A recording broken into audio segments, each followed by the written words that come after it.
საქართველოს ტექნიკური უნივერსიტეტის სტუდენტების საინიციატივო ჯგუფმა მოძრაობა ხუდონი უნდა აშენდეს დააფუძნა. საინიციატივო ჯგუფის წევრები ტექნიკური უნივერსიტეტის ენერგეტიკისა და ტელეკომუნიკაციების ფაკულტეტის სტუდენტები არიან. უნივერსიტეტში დღეს გამოთულ შეხვედრაზე სტუდენტებმა ენერგეტიკის დარგში ექსპერტებთან ერთად ხუდონ-ჰესის პროექტის მნიშვნელობა, საჭიროება და აუცილებლობა განიხილეს. მოძრაობა ხუდონი უნდა აშენდეს წევრები ცალსახად მხარს უჭერენ ხუდონ-ჰესის აშენების იდეას და მიაჩნიათ, რომ ეს მშენებლობა საქართველოს ენერგეტიკული დამოუკიდებლობის მიმართულებით წინ გადადგმული ნაბიჯი იქნება. საინიციატივო ჯგუფი ასევე მიმართავს ხელისუფლებას, რათა ხუდონ-ჰესის აშენების შემთხვევაში პროექტის ზეგავლენის ქვეშ მოქცეულ ტერიტორიაზე მცხოვრები ადგილობრივი მოსახლეობის მოთხოვნები სრულად იქნეს დაკმაყოფილებული.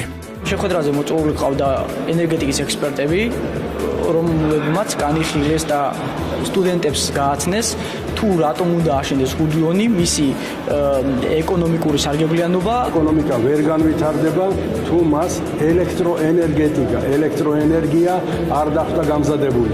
ელექტროენერგეტიკა ზოგადად მიღებულია მთელ მსოფლიოში, არ უნდა გახდეს ეკონომიკის დამამოხრჭებელი ფაქტორი, პირიქით ხელს უნდა უწყობდეს მის განვითარებას. აქედან გამომდინარე, ყველა ქვეყანაში წინსწრები ტემპებით ვითარდება ეს დარგი.